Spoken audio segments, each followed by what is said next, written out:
Hi, welcome to the Addiction Recovery Place podcast, the podcast championing addiction treatment professionals around the world. I'm your host, Chris Langley, and I'm very pleased to introduce today's guest, Jason Coombs, the CEO of Brick House Recovery in the state of Idaho.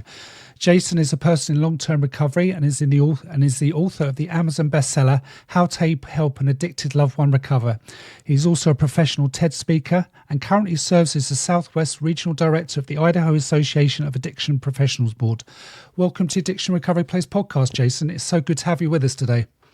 Chris, I'm pumped to be here. Thank you for the invite. No, we're absolutely thrilled, and thank you very much for accepting the invite. I really, really appreciate it. And I know our listeners are going to love to hear about your experience, about the great work that you're doing in your state. So we're just going to start off with, can you tell us about yourself and how you started Brick House Recovery? Yes, absolutely. I am an avid skier, as evidenced by this picture on my wall, and I love the mountains. I love the outdoors, and I've always had a passion for that. My father and mother took us up as kids all the time into the mountains, and now I see how much that helped with my some of my ADHD as a kid and anxiety disorder as a kid, and so I've been battling those all my life. And self-medicating before I was diagnosed. And that led me into the path that I'm now in, as far as my profession, as far as my passion and my lifestyle. And today I'm a proud father of twins who are 8 years old. I just rushed them off to school. And my sweetheart is the best. And we live in the Boise area of Idaho. And beyond that, there are so many things I could say, but I think that's probably a good intro to myself. And then we started Brick House Recovery 10 years ago.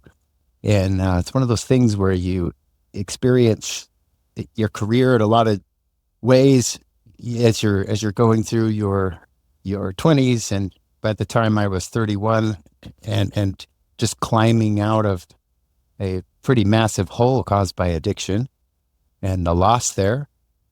What else better to do than to take all of that and turn it into a way to help others? And I've spent the rest of the last 16 years really doing that, and Brick House Recovery as a result of it. Oh, well, congratulations on your achievement. It just sounds an incredible journey that you've had so far. That sounds absolutely wonderful. We're just going to talk a little bit about Brick House Recovery. So can you tell us about the programs that you offer and your team members as well? It'd be great if we can hear about your team members. Absolutely. And I think that for purposes of the listeners, the genesis of why I love our programs is having been a client in 5 different treatment programs myself. I pulled a lot of the experiences and the approach that I felt helped move me through the stages of change and helped influence me in a positive way, as well as I noticed the things about those programs that I wanted to leave behind. For example, some of those programs were strictly court mandated. So you have most of the clientele in there are avoiding jail. And so it becomes sort of a pseudo prison where the code of, don't snitch, don't talk about your feelings, don't get honest. Anything like that is taboo in those settings. And I found myself getting worse in those. So Brick House was this piecing together of the most solid components, or bricks, so to speak, to build up this new lifestyle of recovery and really focusing on how to making it attractive to the individual who is not sure if recovery is appealing to them. And when you ask someone to get sober, it's like, well, what's in it for me, and how am I going to feel? And if you're asking me to be sober and I'm miserable, I'd rather be loaded and miserable, wouldn't you? And I'm like, yeah, I get it. I'd rather be loaded and miserable too. So how do you find that Goldilocks zone of being sober, but being in a space of emotional sobriety? And what I found to be the most powerful process for me as a client was to have a safe space that was labeled as faith-based, but it was really a place where I could wrestle with faith and put out my doubts and my resentments and struggles with, this bigger question of who am I and why am I here and where did I come from and where am I going after I pass away, and all of those bigger questions like what's the meaning here of life, and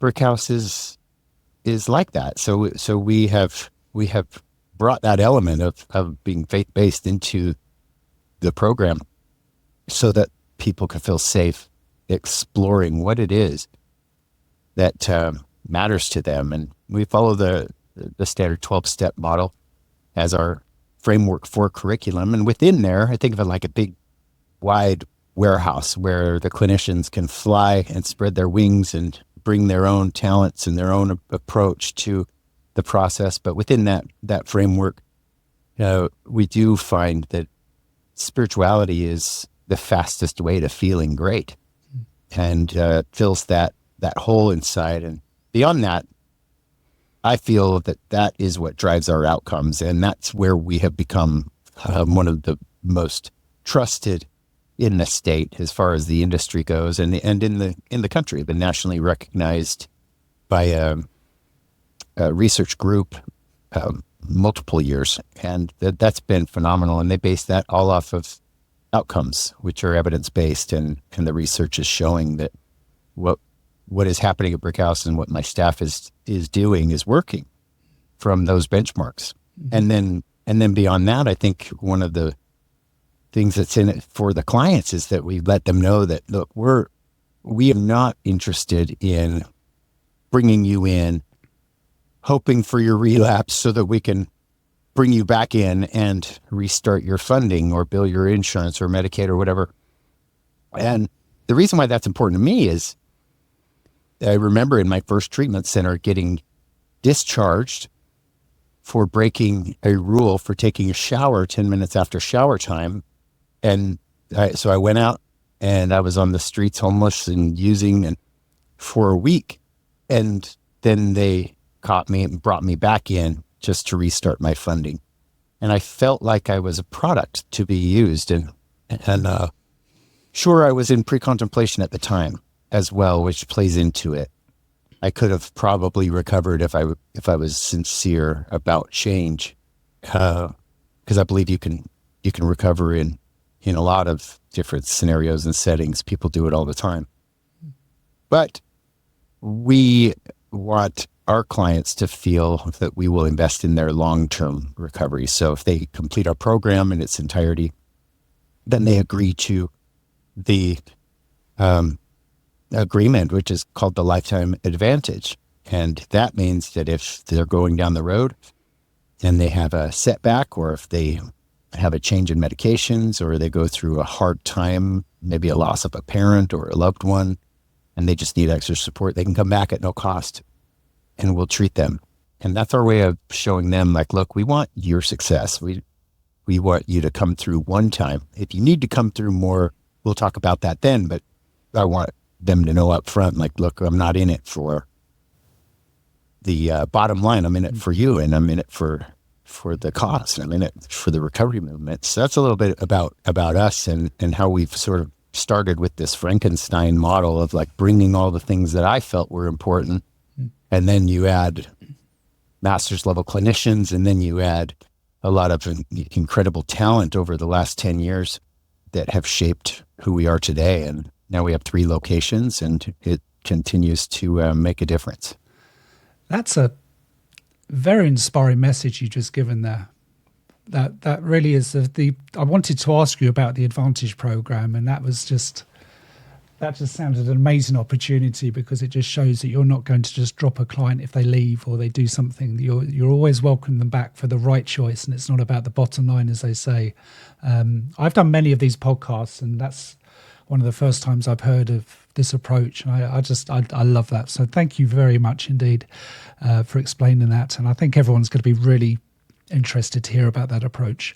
Well, think about just if you have a child that's going in to treatment, and you're having to put forth the financing for them.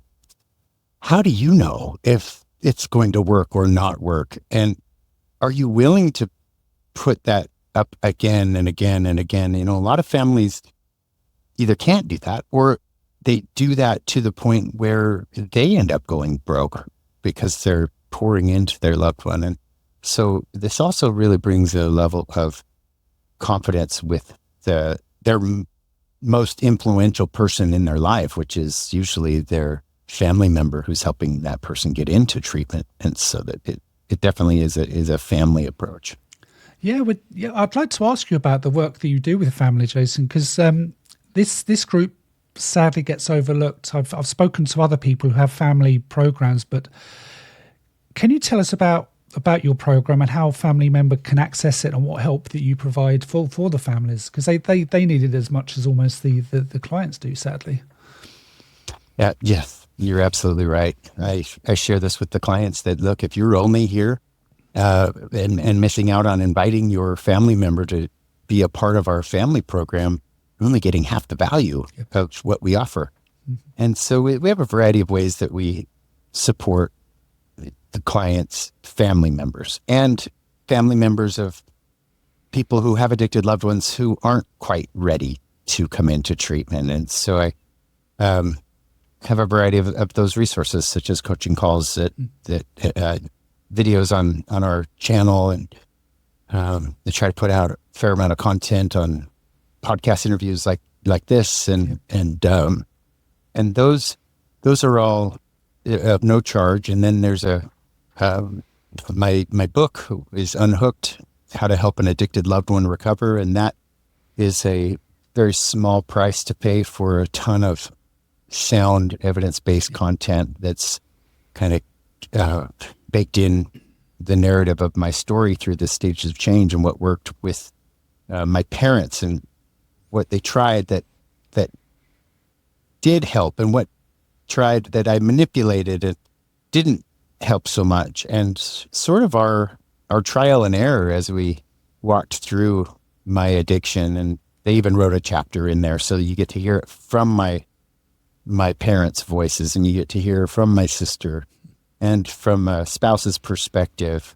And I feel like it's one way that I'm able to give back. And so I donate cases and cases and cases of these books to treatment centers and to family programs and organizations that are out there, because I just want those folks who are having that felt need, that are staying up late at night worrying about their addicted loved one, to have something that they can read and or listen to on Audible. And so that is some of the work that we do. And then, of course, we have our therapeutic programs within Brick House, where we guide them through a lot of these principles in Unhooked, but also some evidence-based curriculum as well.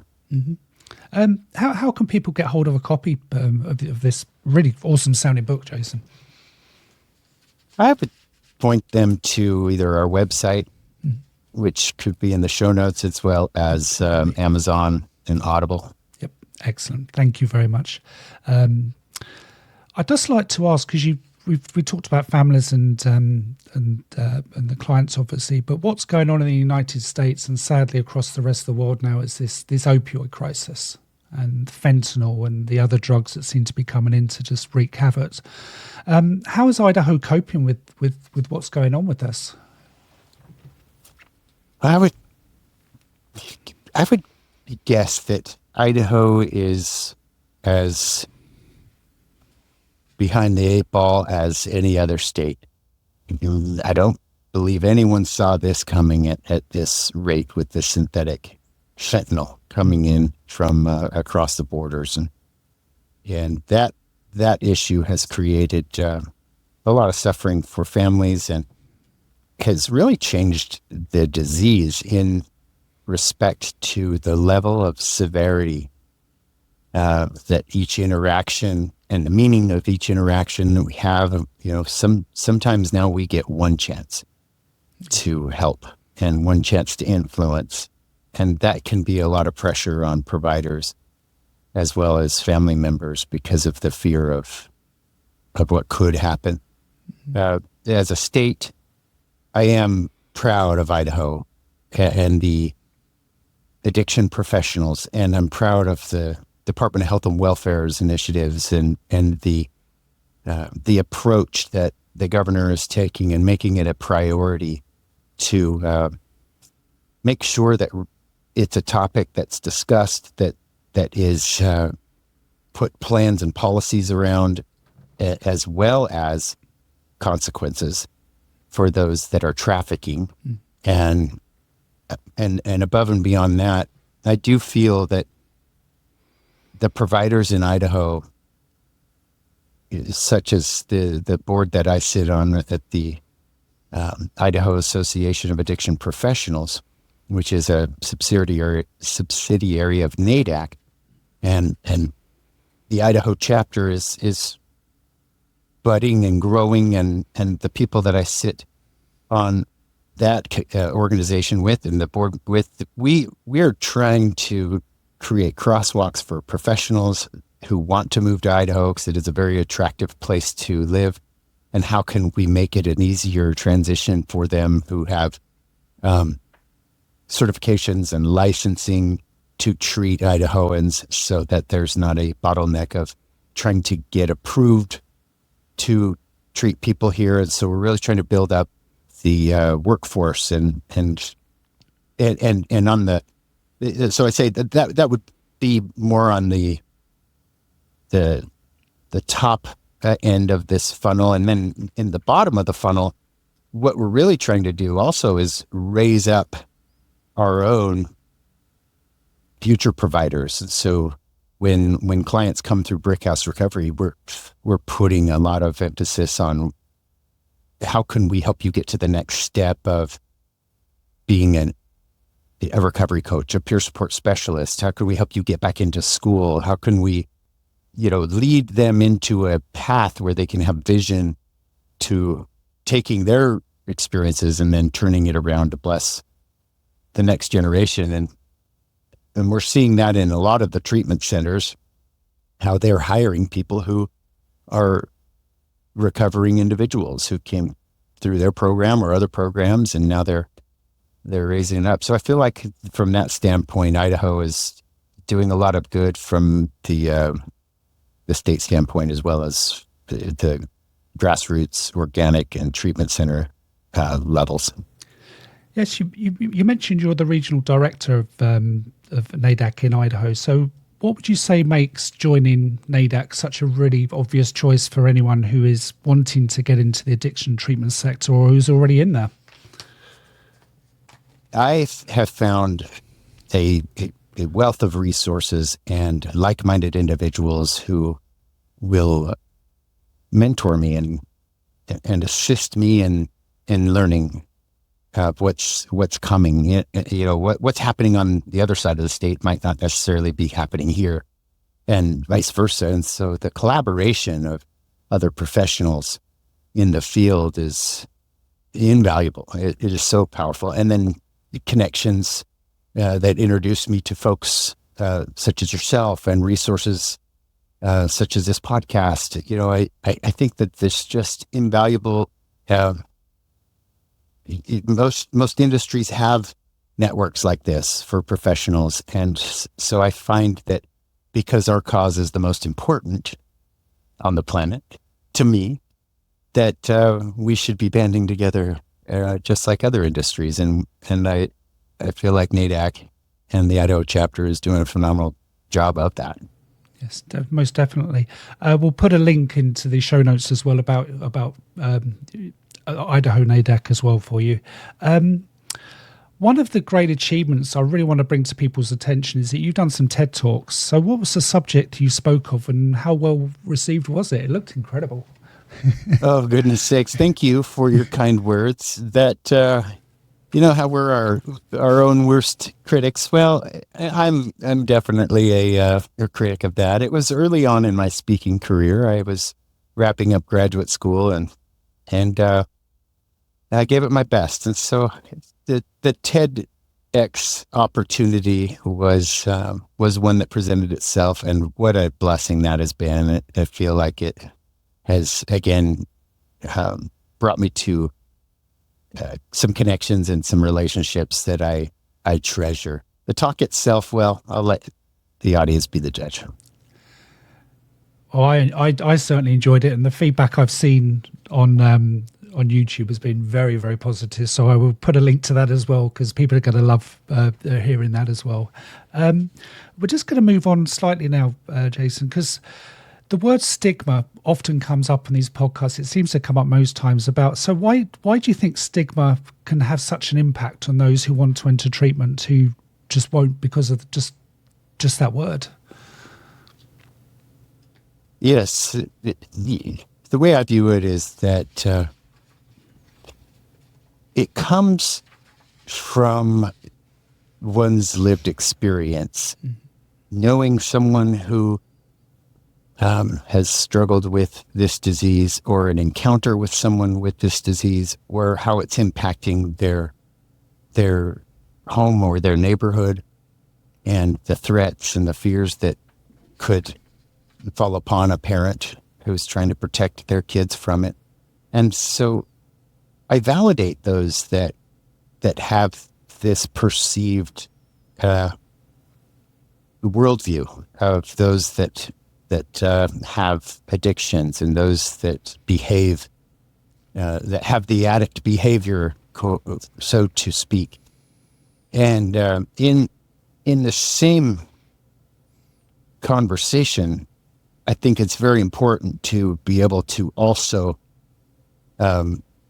provide a contrary perspective to that, wherein the truth can be found and fleshed out between the two perspectives. So on one hand, it's this negative stigma, and it's a very difficult thing for people to wrap their head around. We see that in legislature, we see that in laws that are passed, and you just attend one legislative session and you hear how dehumanizing some of the conversation can be around individuals who have this disease. And on the other end of the spectrum, you have extreme compassion and extreme empathy for those that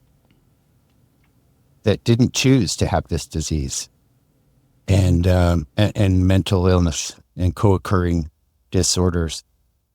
And I think that Goldilocks zone that I'm talking about is how to counter the negative stigma is by sharing success stories, by modeling what attractive recovery looks like and is like, and showcasing that, so that when someone thinks about the proverbial label of an addict or an alcoholic, or those labels that we're trying to move away from in the field, and identify people as individuals and persons in recovery, or persons with substance use disorder. Those kinds of things help in our language and in the way that we talk about them. And then really showcasing this attraction of, I also know someone who had that issue, but they're thriving and they're killing it. And not only that, but they've helped my family when we ran into that. And so they can see both sides. And the sad thing is it's very ugly, and it does hurt a lot of families, and it shreds families apart, as it did mine. And now it's also been the very superpower, having gone through what I went through, that allows me to live this incredible life today. And so there's some sides of the story that need to be shared more often. Yeah, that's a really interesting answer. I love that. That was Yeah, different perspectives. That's really interesting. Thank you very much indeed. I ask all my guests this question, Jason, because I get so many interesting and varied answers. But can you tell me your opinion of harm reduction and how it can play a pivotal role in recovery? I have come a long way in this area. Admittedly, I come from an age where I abused medication, assisted treatment, and harm reduction medication as a person in early treatment back in the early 2000s. And from that time to now, I have come a long way to see not only its place and the importance of harm reduction efforts to keep people alive long enough so that they can, in fact, have a chance to change. But it's also hit real close to home and personal to me. I think the biggest example is the story of my cousin who was 5 months pregnant, living homeless on the streets of Salt Lake City, out of her car and sleeping in the back alleys, trying to survive with this little baby in her tummy, and she was addicted to heroin, IV heroin. And when I learned that she was pregnant, a series of things unfolded where we were able to get her up to Idaho, and we got her detoxed. And a part of that detox process was harm reduction and medications, buprenorphine, for in order for the fetus to stay alive. And that's a protocol that the doctors use and the medical professionals use. And I had a real hard time at first with that, but it wasn't about me. It was about this baby, and it was about her. And I have witnessed her recover. I have witnessed her, next month, she will have 7 years in long-term sobriety. And she is a product of harm reduction. And to my knowledge, she may still be supported by harm reduction medications. It's none of my business. But what I love is that here's a woman that without that would have lost her baby, would have not recovered herself because she was just so chronic and so fragile and kept reverting back to opiates over and over and over again. And as a person in long-term recovery myself, having opioid use disorder, just because I abused it does not mean that it is a bad thing for every case and every scenario. And I think that it depends on what stage of change the person is in and how willing and ready they are. Their support system, it depends on if their doctor is doing it above board or if it's the black market and people running the gamut there. I think there are a lot of factors come in. So that's a long-winded explanation of how I have come to see its place, and I am an advocate for it, because if I could go back and offer it to some of my clients that are no longer with us to keep them alive long enough to have a change for them and for their families and their kids, I would do it in a heartbeat. Yeah. But it's too late. Yeah. Wow. Well, thank you very much for sharing that very personal story of your cousin Jason. I'm very glad to hear that things worked out for her. But no, thank you very much for sharing that. That's really powerful stuff. Last couple of questions. Do you have any future plans for Brick House Recovery? What's going to happen next year, maybe? Have you got any plans? Next year, we are putting a lot of attention on how to get treatment services to the rural areas of Idaho. And that is a passion of mine. And so leveraging telehealth technology, leveraging our relationships with the Department of Corrections and the probation parole offices and other key influencers in those areas. And I'd love to expand Brickhouse and have centers in each of the 7 districts in Idaho, as well as the hub and spoke model, using telehealth to get out to their little communities from there. So I'm really optimistic about the future in Idaho. So you've just got a couple of small plans there, nothing too major going on then, yeah?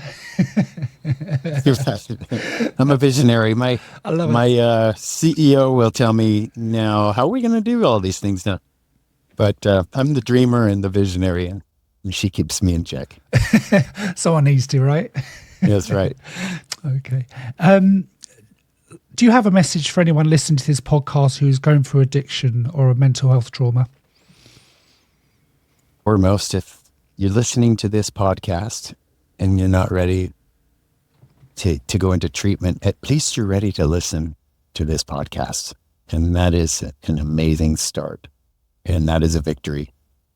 There are so many important steps that lead one into wanting to change and wanting to recover. And that stage of contemplation is a vital one. You can't skip over that one.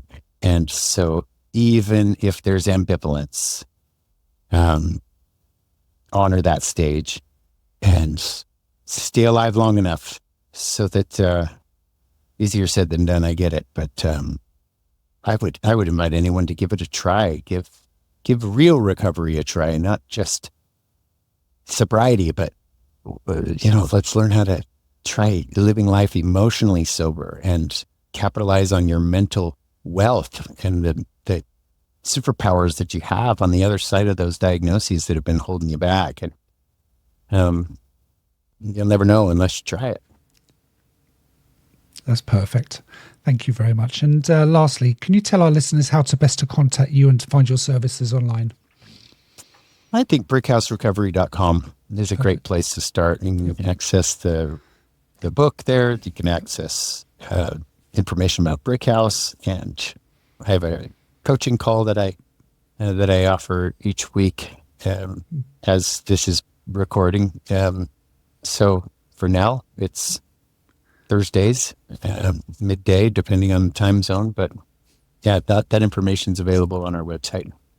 Wonderful. Well, I'll make sure all the links are in the notes here. But Jason, I wanted to thank you so much, and thank you for everything you're doing in your state. It's really inspiring to hear your work and your history and your story, and everything that you're doing is just wonderful sounding. And it's been a real privilege to talk to you today. Thank you so much.